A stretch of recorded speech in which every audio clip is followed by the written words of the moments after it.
कहानी शुरू होती है आज से 5000 साल पहले की, जहाँ के राजा का नाम होता है एक्टोन। वो बहुत ही क्रूर राजा होता है। वो अपने ही राज्य के निवासियों को गुलाम बना उनसे एक जगह खुदाई करवाता है। वहाँ पर उसे एट्रियम नाम के एलिमेंट की तलाश होती है। वो उस एलिमेंट से अपने ताज को बनवाना चाहता है ताकि उसे बहुत सारे पावर्स मिल जाए और वो पहले से भी ज्यादा क्रूर बन जाए। वहाँ पर सभी लोग उसके सामने झुक जाते हैं, पर एक बच्चा होता है वो उसके सामने नहीं झुकता और उसका सामना करता है। इस बच्चे का नाम एडम होता है। वो राजा एडम का गला काट उसे मारने वाला होता है। तभी वहाँ जादूगर आ जाते हैं। वो एडम को शक्ति देते हैं सेजाम वाली। अब एडम जैसे ही सेजाम बोलता है वो सुपर हीरो में चेंज हो जाता है। अब वो एक्टोन से फाइट कर उसे मार डालता है और साथ ही राजमहल बर्बाद हो जाता है। अब सीन शिफ्ट होता है आज के समय का। यहाँ पर एक गैंग होती है जो उसी ताज को ढूंढ रहे होते हैं, क्योंकि राजा एक्टोन को वो एलिमेंट मिल गया था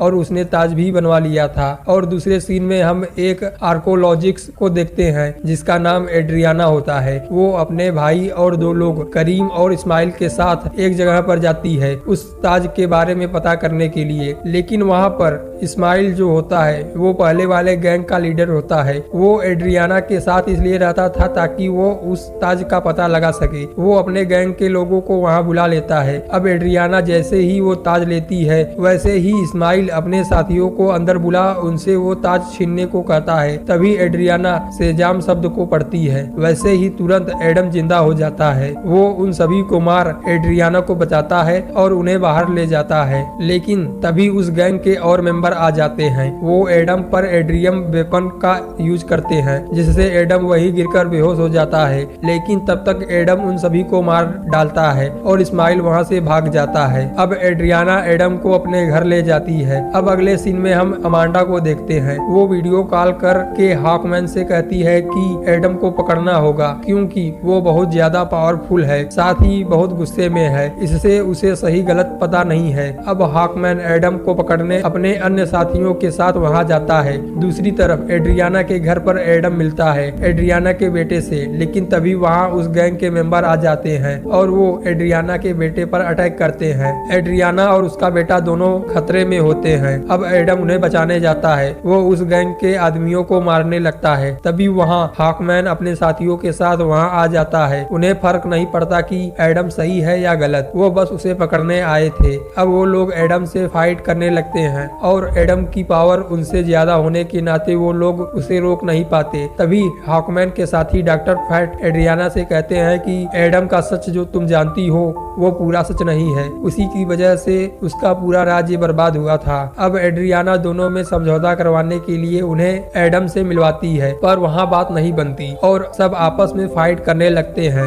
दूसरी तरफ एड्रियाना का जो बेटा होता है उसे गैंग के मेंबर ढूंढ रहे होते हैं और इस्माइल अपने साथियों के साथ एड्रियाना के घर आता है और उसके बेटे को किडनैप कर वहाँ से भाग जाता है। लेकिन एड्रियाना के बेटे ने किडनैप होने से पहले वो ताज छुपा दी थी। इस्माइल ने एड्रियाना के बेटे को ताज के लिए ही किडनैप किया था। अब एड्रियाना ये बात एडम और हॉकमैन से कहती है और उन्हें कहती है कि मेरे बेटे को बचा लीजिए। अब हॉकमैन और एडम एड्रियाना के बेटे को बचाने के लिए साथ में हो जाते हैं और हॉकमैन उस गैंग के दो मेंबर को पकड़ लेते हैं और उनसे पूछने पर पता चलता है कि इस्माइल कहाँ है। अब वो सभी जाते हैं इस्माइल के ठिकाने पर। वहाँ इस्माइल एड्रियाना के बेटे पर गन तान उससे वो ताज मांगता है और कहता है कि वो राजा एक्टोन का आखिरी बचा हुआ वारिस है, इसलिए ये ताज मेरा है। अब एड्रियाना अपने बेटे को बचाने के लिए वो ताज उसे दे देती है। इस्माइल उसके बेटे को शूट कर देता है, लेकिन एडम उसके बेटे को गोली लगने से पहले बचा लेता है और इस्माइल को मार डालता है और वहाँ सब कुछ तहस नहस हो जाता है। अब एडम वहाँ से दूसरे जगह जाता है। उसके पीछे हॉकमैन भी जाता है। वहाँ एडम हॉकमैन को बताता है कि राजा एक्टोन जिस बच्चे को मारने वाला था वो मैं नहीं था, वो मेरा बेटा था। सेजाम की शक्ति भी उसे ही मिली थी, लेकिन राजा एक्टोन ने मेरे बेटे को कमजोर करने के लिए मुझे और मेरी पत्नी को पकड़ लिया और मेरी पत्नी को मार भी डाला था।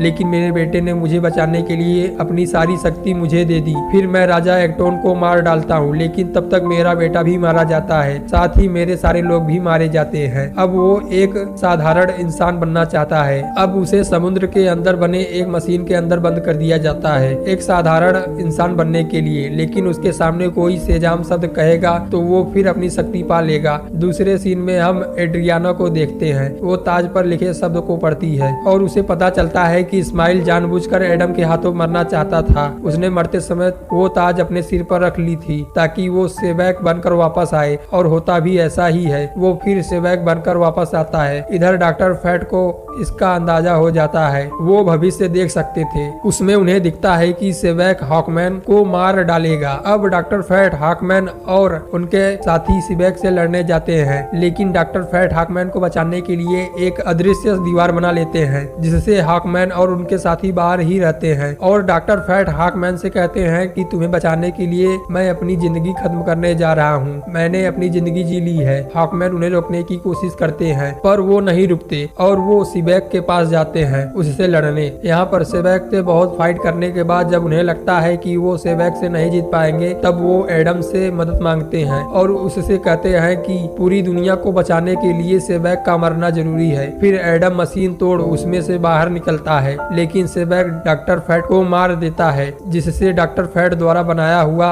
दीवार टूट जाता है और हॉकमैन अपने साथियों के साथ सेवैक के पास जाता है। सेवैक अपने ताज के शक्ति से उन सभी मरे हुए लोगों को जिंदा कर देता है। फिर हॉकमैन और सेवैक में फाइट होने लगती है और सेवैक हॉकमैन पर हावी होने लगता है। तभी वहाँ एडम सुपर हीरो का सूट पहनकर आ जाता है और सेवैक से फाइट करने लगता है। काफी देर फाइट करने के बाद एडम सेवैक को हॉकमैन की सहायता से बीचों बीच फाड़ देता है, जिससे सेवैक मर जाता है। सेवैक के साथ वो सभी भी मारे जाते हैं जिसे सेवैक ने जिंदा किया था। अब हॉकमैन अपने साथियों के साथ वहां से चला जाता है। अब अगले सीन में हम देखते हैं कि अमांडा ड्रोन के सहारे एडम से बात करती है और उससे कहती है कि तुम्हें इसी शहर में रहना होगा। तब एडम कहता है कि मैं जहाँ चाहूँ वहाँ जाऊँ, मुझे रोकने के लिए कौन है। तब अमांडा कहती है कि तुम्हें रोकने के लिए एक दूसरे दुनिया का आदमी आएगा। अब एडम गुस्से में अपनी शक्ति से वो ड्रोन तोड़ देता है और ड्रोन के धुएं के बीच में से हम सुपरमैन को देखते हैं और इसी के साथ मूवी खत्म हो जाती है। तो दोस्तों, वीडियो पसंद आई हो तो वीडियो को लाइक, चैनल को सब्सक्राइब और शेयर जरूर करें। मिलते हैं अगले वीडियो में।